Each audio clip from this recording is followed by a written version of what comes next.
Hello दोस्तों, कैसे हैं आप। मैं आपका होस्ट अंकुर कुमार चन्नी आज आपको लेके आऊँ आपके अपने YouTube channel web coding with Ankur में। जैसे कि आपको पता है कि हमने पिछली वीडियो में बात करी थी जेसन रिस्पॉन्स की। आज उसी वीडियो की एक सीरीज में आज हम बात करेंगे एचटीएमएल रिस्पॉन्स को हम कैसे भेज सकते हैं नोड सर्वर से क्लाइंट रिस्पॉन्स में। तो चलिए स्टार्ट करते हैं और चलते हैं अपने विजुअल स्टूडियो कोड की तरफ। ये अपने हम विजुअल स्टूडियो कोड की तरफ आ गए हैं, ठीक है। तो मैं क्या करता हूँ, सर्वर स्टार्ट कर लेता हूँ, नोड, और जो मेरी फाइल थी server.js, एंटर प्रेस करूंगा। ठीक है, आप देख सकते हैं 3000 पर रन हो रहा है। लास्ट 3000 हम ओपन कर लेते हैं। ठीक है, तो ये आपको अच्छे से एपीआई सर्विस हो रही है। तो अब हम आज, जैसे कि आपको पता है कि हम बात कर रहे हैं, आज हम इसमें देखेंगे कि अच्छा हम एचटीएमएल कोई फाइल होगी, उसका एचटीएमएल जो फाइल होती है, एचटीएमएल जो भी हमारा डेटा होगा एचटीएमएल में होगा, तो हम उसे क्लाइंट चार्ट पे कैसे भेज सकते हैं। ठीक है, तो चलिए चलते हैं।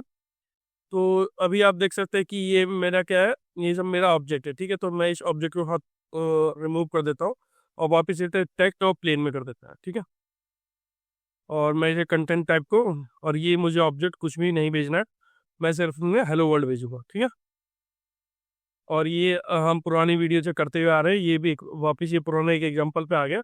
ठीक है, तो क्या करता है, नोड सर्वर स्टार्ट करता है और वापस देखेंगे।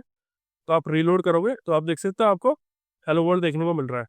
मैं थोड़ा सा व्यू बड़ा कर देता हूँ ताकि आप अच्छे से देख पाए। ठीक है, हेलो वर्ल्ड आ रहा है, कोई इशू नहीं है। अब बात उठती है एक यहाँ कि अभी तो क्या है, अगर मुझे अपने हेलो वर्ल्ड में, मान लीजिए मुझे अपने हेलो वर्ल्ड में कोई टैग लगाना है, फॉर एग्जाम्पल मान लीजिए H1 टैग लगाना है। ठीक है, तो मैं क्या करूँगा, डायरेक्टली यहाँ H1 टैग ऐड कर दूंगा। ठीक है, और जो मेरा कंटेंट टाइप होगा मैं उसे टेक्स्ट बाय प्लेन ही रखने वाला हूँ। ठीक है, तो सेव करेंगे और रिस्टार्ट करना पड़ता है हमें बार बार सर्वर, उसके लिए आप नोड सर्वर यूज कर सकते हैं। ठीक है, तो नोड सर्वर और जेएस स्टार्ट किया।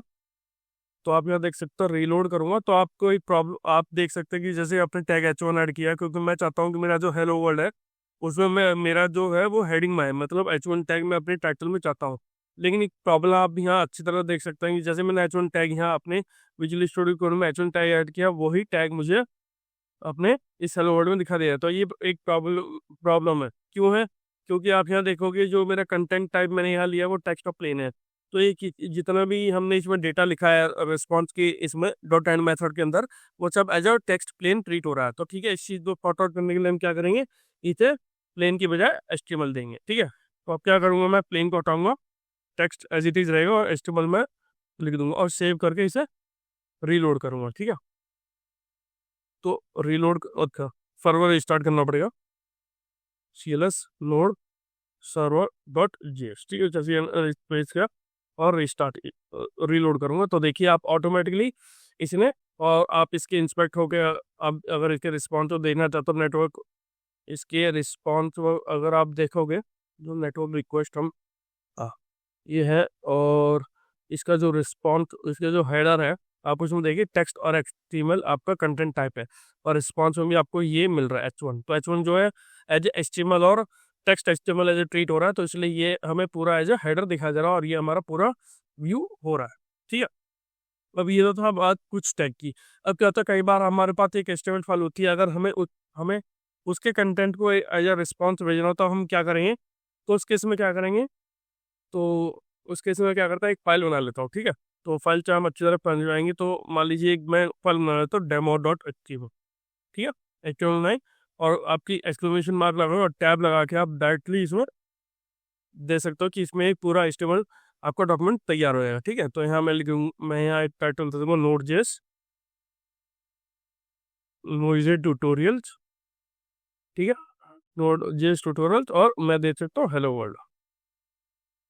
ठीक है, मैंने यहीं से हेलो वर्ल्ड दे दिया। ठीक है, सेव करूँगा। अब मैं चाहता हूँ कि मैं जो पूरा कंटेंट है demo.html वाला, या आप कहते हो कंटेंट कमिंग फ्रॉम इंडेक्स, यानी content coming from HTML index demo.html। ठीक है, ठीक है, ये और सेव करूँगा। अब क्या है, मुझे पूरा डेटा को मुझे अपने सर्वर के थ्रू क्लाइंट रिस्पॉन्स में भेजना, तो मैं कैसे करूँगा, उस केस में मैं क्या करूँगा, इसमें ये उसे रीड करेंगे फाइल को, क्योंकि फाइल रीड करने के लिए आपको पता है कि हमारे पास नोड जैसे फाइल सिस्टम होता है, तो उसके थ्रू हम इस फाइल को रीड करेंगे। तो फाइल को रीड करने के लिए हम क्या करेंगे, फाइल को रीड करने के मैं क्या करूँगा, मैं कांस्टेंट एफएस को इंक्लूड करूँगा। कांस्टेंट एफएस और मैं इसे हाइड कर देता हूँ, इसकी कोई ज़रूरत नहीं मुझे। इज इक्वल टू रिक्वायर करूँगा मॉड्यूल को और इसके अंदर मैं ले लूँगा एफएस मॉड्यूल। ठीक है, ये एफएस मॉड्यूल आ गया। फिर यहाँ क्या करूँगा, राइट हेड के बाद मैं क्या करूँगा, एक वेरिएबल लूँगा .html। ठीक है, उसमें क्या करूँगा, fh dot read file pink लूँगा और फाइल का नाम दूंगा जो भी मेरी फाइल का नाम होगा। इसमें मेरा जो फाइल का नाम है वो है demo.html। ठीक है, ये डी स्मॉल है तो d.html ये मेरा हो गया। और साथ ही किस इनकोडिंग टाइप है वो भी हमें देना पड़ेगा। तो UTF-8 इनकोडिंग है। और अब इसके जो रिस्पॉन्स मुझे मिलेगा उसे मैं डायरेक्टली इस request response dot and method में पास ऑन कर दूंगा। तो ये मैं HTML इसमें पास ऑन कर दूंगा। ठीक है, सेव करूंगा और सर्वर को रिस्टार्ट करेंगे, लोड server.js। तो अभी आपने देखा कि अभी मेरा जो demo.html का जो मेरा पूरा वो है, ठीक है, ये कंटेंट में मैं रिस्पॉन्स में भेजना चाहता हूँ क्लाइंट। तो मैंने क्या किया, फाइल सिस्टम में इंक्लूड किया और HTML एक वेरिएबल लिया जिसके अंदर कि मैं सारे डेटा को रीड करूँगा demo.html फाइल से UTF-8 के इंकोडिंग की हेल्प से, और क्या सारे डेटा को मैं रिस्पॉन्स में भेज दूंगा। तो चलिए देखते हैं हमें क्या मिलेगा। तो चलता है, तो आप यहाँ देखते हो, रिलोड करूँगा तो आप देख सकते हैं कंटेंट कमिंग फ्रॉम demo.html। ठीक है, ये आपको पूरा जितना भी कंटेंट है अगर आप इसे इंस्पेक्ट करोगे तो यहाँ तो अभी वो दिख रहा है। ठीक है, हम क्या करते हैं, एक काम करते हैं, इसमें कुछ पी टैग दे देता हूँ मैं। ठीक है, ताकि हमें ये पता रहे कि ये जो डेटा आ रहा है हमारा HTML से आ रहा है। ठीक है, पी टैग दे दिया। ठीक है, रिस्टार्ट किया और तो रिलोड करूँगा तो आप देख सकते हो यहाँ आपका कंटेंट कमिंग फ्रॉम demo.html और आपको यहाँ पी टैग भी आपको देखने को मिल रहा है। तो इस तरह से आपने देखा कि कैसे मेरा पूरा demo.html का जो भी डेटा है, जो भी फाइल या जितने भी कंटेंट है पूरे फाइल का, मैं उनने सर्वर को क्लाइंट को एज ए रिस्पॉन्स भेज दिया। ठीक है, अब ये तो है डेमो। अब ये क्या है, अभी तो हमारे पास छोटी सी फाइल है जिसे हम इजीली भेज सकते हैं, लेकिन प्रॉब्लम जब आ सकते हैं जब हमारे पास लार्ज अमाउंट ऑफ डेटा, तब हम इसे कैसे हैंडल करेंगे।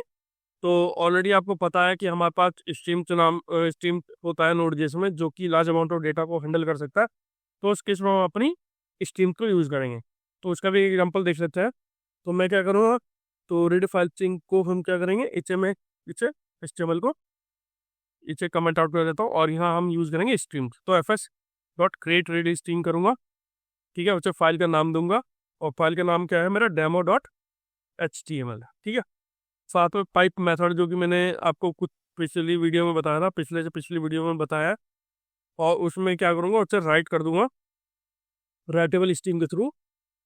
तो राइट करूँगा, लेकिन पाइप को मैं रिस्पॉन्स के साथ ऐड ऑन कर दूंगा। ठीक है, तो मुझे इसका भी ज़रूरत नहीं है, तो ये मैंने सेव किया। ठीक है, तो दोबारा चलेंगे। तो जब मैं रिस्टार्ट करूँगा तो देखिए कुछ भी डेटा में कोई प्रॉब्लम नहीं है, कोई भी रीलोड होने में हमारे डेटा में कोई भी चेंज नहीं हुआ है।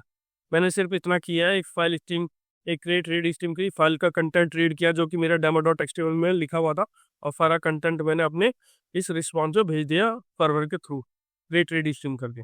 तो आप ऐसे भी इसमें कर सकते हो। ठीक है, तो ये सब तो था। और एक और चीज़ है मैं आपको बताना चाह रहा हूँ, तो इसमें जो है हमें डायरेक्टरी पाथ लेना चाहिए जब भी हम क्रिएट रीड स्ट्रीम या स्ट्रीम के साथ काम कर रहे हैं। तो dir नेम लेंगे और प्लस और इसे हटा दूंगा। ठीक है, और इसे हटा के मैं सिंपल डबल कोट्स में इसे दे दूंगा। ठीक है, तो सेव करूंगा और इसमें आप देख सकते हैं इसमें कुछ भी हमें चेंज नहीं मिलेगा देखने को। ठीक है, तो चल गया और रीलोड हुआ तो आप देख सकते हैं कुछ भी आपके रिस्पॉन्स में कुछ भी चेंज नहीं हुआ। ठीक है, तो इस तरह से आपने देखा कि कैसे हम अपने HTML फाइल को, अपने HTML फाइल का जो भी कंटेंट है, जितना भी कंटेंट है, हम अलग अलग मेथड से, चाहे वो रीड फाइल स्ट्रिंग मेथड हो, चाहे वो स्ट्रीम मेथड हो, उसकी हेल्प से हम पूरे HTML डेटा को कैसे अपनी रिस्पॉन्स में भेज सकते हैं। फिर सिर्फ कंडीशन ये होगी कि आपका जब भी आप HTML डेटा भेज रहे हो तो आपका कंटेंट टाइप का ध्यान रखना है कि आप कौन सा कंटेंट टाइप भेज रहे हो। अगर आप इसे एक्सप्लिसिटली डिक्लेयर नहीं करेंगे तो ऑटोमेटिकली अपने आप ही इसे ले लेगा। ठीक है, तो आई होप आपको ये समझ में आएगा कि क्या क्या हम HTML रिस्पॉन्स को सर्वर में यूज़ कर सकते हैं प्लांट को भेजने के लिए। तो अगर आपको वीडियो अच्छा लगा हो तो प्लीज़ मेरे चैनल को लाइक कीजिए, सब्सक्राइब कीजिए। Thank you.